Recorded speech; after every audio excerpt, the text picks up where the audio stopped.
ちの母親が埼玉の方に住んでた時のお話なんですけど、うちの母親って結構フランクに誰とでも仲良くなるタイプの人なんで、もうそこら中に顔見知りができるような人で、で、よく行くその埼玉のとあるコンビニの深夜のシフトのバイトのお兄さんたちとも仲良くなって、はい、若尾さんまた来たんだねみたいな、そういう、なんか面白いことあったみたいな、そういう会話をよくしてたらしいんですけど、母親がやっぱり、霊感があるっていうのもあって、ポロッと変なことを、例えばね、右足気をつけた方がいいよとか、例えばポロッとそういうことを言って、で、実際なんか怪我があったよとか、そういうので、そのバイトのお兄さんたちの中では、若尾さんは霊感があるから、何かあったら若尾さんに聞けばいいみたいな、そういう認識があったらしくって、で、またいつもみたいにコンビニ行って、どう最近なんか面白いことあったみたいに聞いたら、いや、ちょっと、この間深夜のシフトで、怖い目にあったんで聞いてもらっていいんですかって言われて、聞きたいって教えてもらった話なんですけど、はい。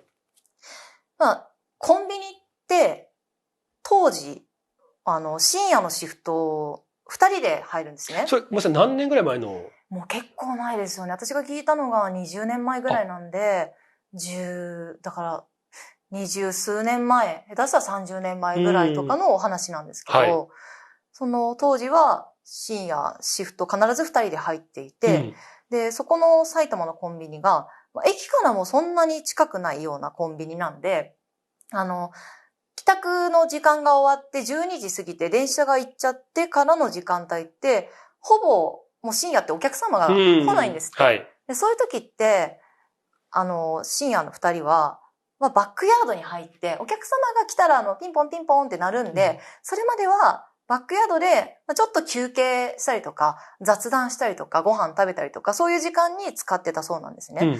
で、私も実際バイトをコンビニでした経験があるんでわかるんですけど、バックヤードってこのぐらいの大きさのモニターが、4分割になってるモニターが置いてあるんですよ。はい。で、そのモニターを見ながらお客さんが今いるかな、レジの方に来るかなって出てったりとかするんですね。で、混み合ってたらそれ見ながら休憩入ってる方が助けに行くとか、そういうモニターがあって。で、その日はもう最後のお客さんがはけて、こっからだいたい4時ぐらい、朝のパン屋さんの配達とか来るまではほとんど人が来ないから、いつもみたいに休もうよって言って二人で休んでたそうなんです。で、雑談してね、バーって喋ってたら、ふとモニターの異変に、A 君としましょう。A 君が気がついたんですね。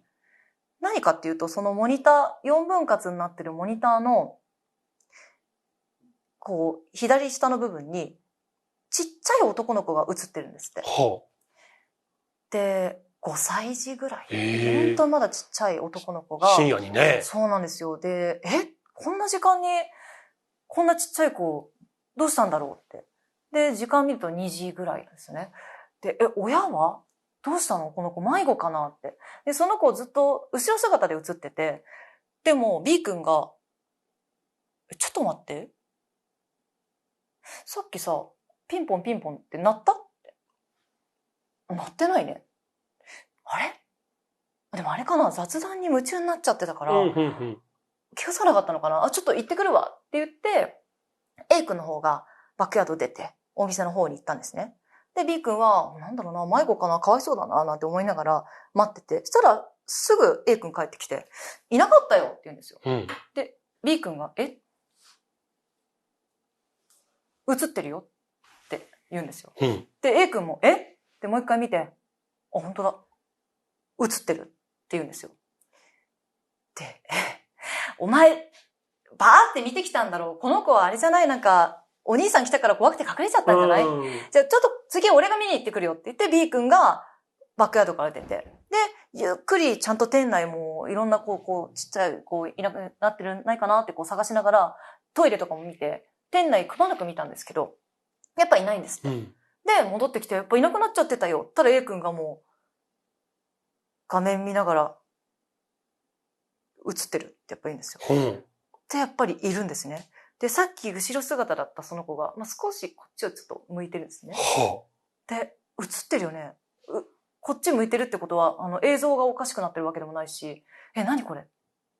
で、そこで、いや、もう一回だけ行ってくるわって A 君が、もうバックヤードのドア開けた状態で中と声が通じるような感じで、で、行って、で、大体コンビニのその四隅に、上の方に、こう、防犯カメラがついてるんで、はいはいはいはい、で、しっかりとその、残った方も、その A 君の動きを追っていくわけですよ。うん、で、1箇所目映って A 君がキョロキョロしてる。で、2箇所目の方行って、キョロキョロしてる、探してる。で、こっちにまた映った、探してる。で、最後こっちの男の子の方に行った。あ、そこそこそこって声出して。うん。でも A 君は、そのそこそこって声聞こえたから反応するんですけど、もう画面の中でずっとキョロキョロしてるんですよ。でも男の子はじっとその A 君のことを見てるんですよ。見てる。そうなんですよ。で、いないってまた戻ってきて、でもいるんだよってやっぱなって、そこで二人ともゾッとして、あ、これ、この世のものじゃないんだって一気に鳥肌が立ったらしいんですね。で、何これどうしたらいいんだろう、どうしようってなってた時に、さっきまたちょっと向いた子、その子が、ふっとカメラ目線になったんです。はい。で、じーっと、このモニター越しに目が合ってるんですよ。うん。物理的に言うと、そこにある防犯カメラに向かって男の子が、こうやってじーっと見てるような状態なんですね。で、見てるってなって。やっぱ怖いじゃないですか。はい。だから、どうするって目見合わせて、もう一回見ると、少し近づいてるんです。うん、近づいてる。で、見るとまた近づいてるんですよ。A 君と B 君が、この男の子から目を離すごとに男の子が近づいてきてるんです。で、もうそれもだから、やっぱり怖いから、って目見合わせちゃうじゃないですか。その度にどんどん男の子が近づいてきて、最終的にはこの4分割の、このモニターの1箇所、男の子の顔いっぱいになっちゃったんですね。で、物理的に言うと、もう、この取り付いてる防犯カメラの、ここにグッて浮いてないとありえない。おかしいですよね。はい。もうそういう画角なんですよ。でも、目が真っ黒で、口もポカーンって開いてる、この顔でめっちゃくちゃいっぱいになっちゃって。でも、A 君も B 君もこれ以上目そらしたら、どうなるかわからないから、もう、じっともう身動きできずに、ひたすらもう見てるしかない時間が流れて、どうしよう。誰か来てくれないかな、助けてってずっともう膠着状態。そしたら、ピンポン、おはようございます〇〇パンですって、パン屋さんが来てくれて、で、パン屋さん来たって二人がふっとその入り口の方に意識がいって、またモニター見たら消えてなくなってたんですよ。で、うわ、いなくなった。でも今がチャンスだってなって、二人で慌てて出て行ってパン屋さんに、時間通り来てくれてありがとうございますなんて何のこっちゃわかんないパン屋さんをもてはやしながら品出しして、で、そうこうしてるうちにサンドイッチとかお弁当とか来たりとか、始発のお客さんが来て賑わって、交代の時間になって、シフトが終わったんですね。だけど、もう最後バタバタで、よくわかんない終わり方になったけど、その恐怖がずっと残ってて、二人とも、あれ何だったんだろうってやっぱ思ったままだったんですって。で、また数日後に A 君と B 君が深夜でシフト一緒になった時に、B 君が、ちょっとさ、この間の防犯カメラに映ったあれあったじゃん。実はさ、常連のお客さんに俺先日聞いたんだけど、このコンビニの近くにある大通り、道路で、交通事故にあって亡くなっちゃった子供がいたんだってって。で、もうその現場とか実際見に行ったらお花が手向けてあって、缶ジュースとか置いてあって、だからもしかしたらその子供がお母さんとかお父さんの姿を探して明るいコンビニの中に迷い込んじゃったんじゃないかっていう、そういう映っちゃった話をうちの母親にこんなことがあったんですよって聞かせてくれて、はい。でも母親はすごい好奇心旺盛なんで、そのビデオテープちょうだいって言ったらしいんですけど、さすがにそれは社外費だから持ち出しができないし、あまりにもはっきり映ってるから多分見ない方がいいと思いますってすごい説得されて、結局もらえずに見ることもできなかった。見ることもできなかったんですね。見たいってすごいごねたらしいんですけど、やっぱそれはできなかったみたいで。そういう話を、こんなのこの間聞かせてもらったんだ、みたいにめちゃめちゃ軽いノリで言ったんですね。めちゃめちゃ怖いですけどね。そうなんですよね。何って聞いたらめちゃめちゃ怖い話だったんで、もうすごい泣きそうになりながら、なんだこれって思った記憶です。そんな話です。だって、徐々に近づいてくるだったらわかるんですよ。じゃなくてもうカメラに近づいてる感じですもんね。そうです。もう思いっきり、ね、こうぐーっと体が離れた状態で、天井にあるカメラの目の前に、体がグッていってるわけです。ここいっぱいだわけです。ここにカメラがある状態ですもんね。そうです、そうです。ってなると、やっぱりメッセージを伝えたい先ってその二人って感じですよね。カメラを見てるその二人に対しているよっていう。でまた、目を離したらちょっとずつ。完全にだるまさんが転んだじゃないですか。確かにそうですね。なんかそう考えると、遊びっていうのも何かあるんですかね。そうですね。うん。確かに。目を離しちゃいけないもの。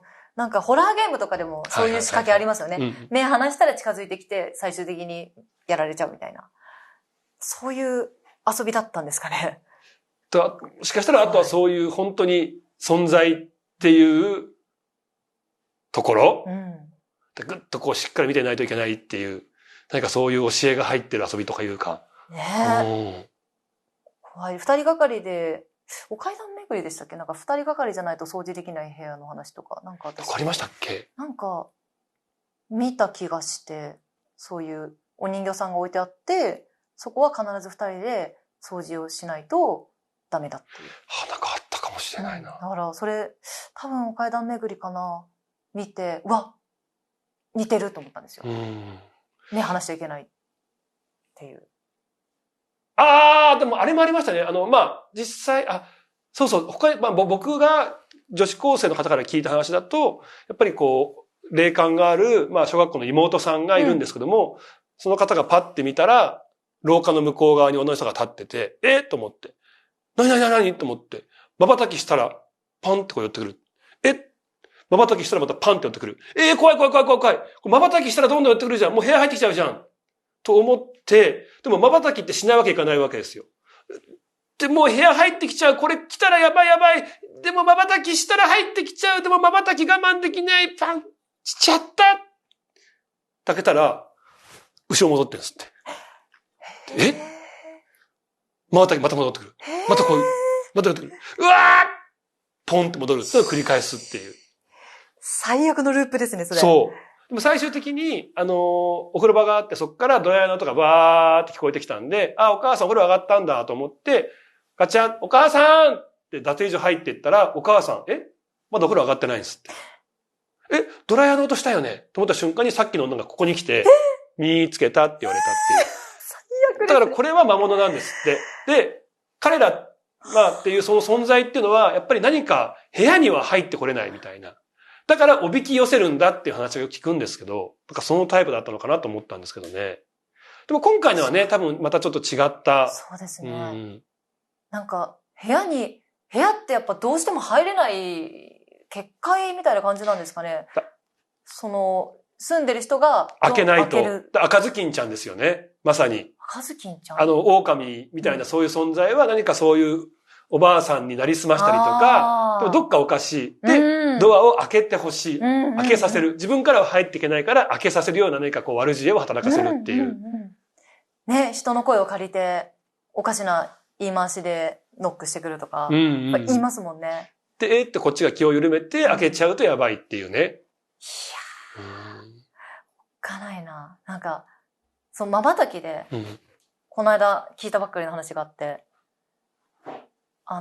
すごい霊感が強い男の子が私の知り合いにいて、なんかその子本当にしょっちゅういろんなお化け見るんですって。だから普通に歩いてるお化け見えちゃうから、もう怖くない。血だらけのお化けが見えるわけでもないし、本当に普通に見えるから、普通に生活してるだけで俺はっていうタイプの子で。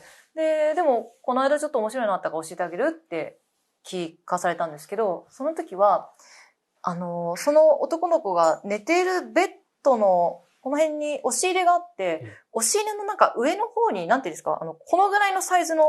引き戸みたいななんかありますよね。なんかね、上の方にね。そうです、それがあるお部屋なんですって。で、そこで寝てたら、ある夜、いきなり金縛りにあって、うわー、また金縛りだ、なんだろうと思って、いつもね、別に慣れた子なんで、で、目だけこうやってキョロキョロ動かして、なんだろうな、なんかいるかなと思ったら、その上の引き戸がスーって開いて、で、女の子はスッて顔出すんですよ。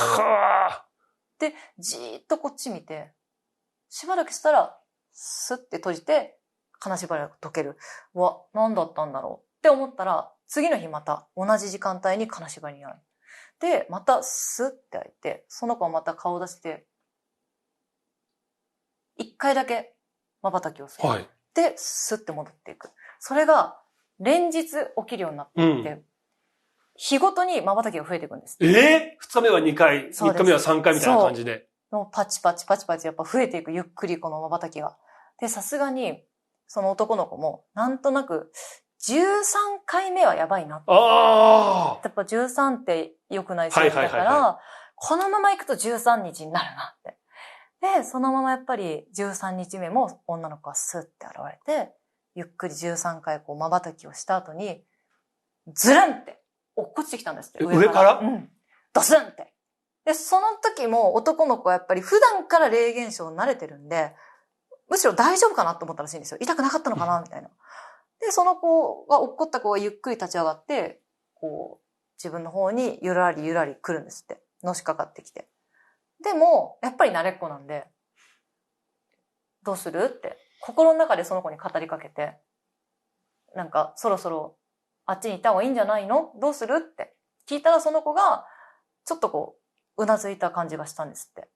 だから、また心の中で、じゃあ、お兄ちゃんが明日神社行ってあげるから一緒に行こうねって。そしたら、その子は消えて金縛りが解けたんですって。で、次の日、朝、近くの神社に行って、その行く前に家でね、行くよって声かけて。で、そしてそのまま神社に行って、で、神社の鳥居くぐって、で、手合わせて、どこどこに住んでる何々と申します。今日はちょっと多分迷ってるであろう子を連れてきたので、この子のことよろしくお願いしますって念じて、で、おいでおいでってやったら、どっからともなくちっちゃい女の子がトコトコトコトコってかけてきて、で、にっこり笑って、そのままスーッと本殿の方にはいに消えていったっていう。で、あ、よかった。これであの子は向こうに行けたんだなって、そのまま普通に稽古に行ったって言ってましたね。なんともないよって言ってました。もちろん、だから他の人からはその最後神社で消えてった女の子の姿は見えてないわけですよ、ね。もちろん見えてない。ただ、瞬き何だったんですかね。何のメッセージだったんですかね。わからないけど、なんか増えていく瞬きっていうのが怖いなと思って。そうですよね。二日目。何なんですかね。何なんでしょうね。なんか関係するんですかね。その目をそらすと近づくとか、瞬きして回数増えていくとか。なんかが繋がってるんですかね。わかんないですけど。なんか本当によく言うのが瞬きする、しない、このギリギリのタイミングに見えるとかね。なんかその狭間ですよね。いわゆる。はあ、不思議な、ね、かなり肝が据わった方ですけど。もう、本当に慣れっこなんですね。慣れっこですって。へー。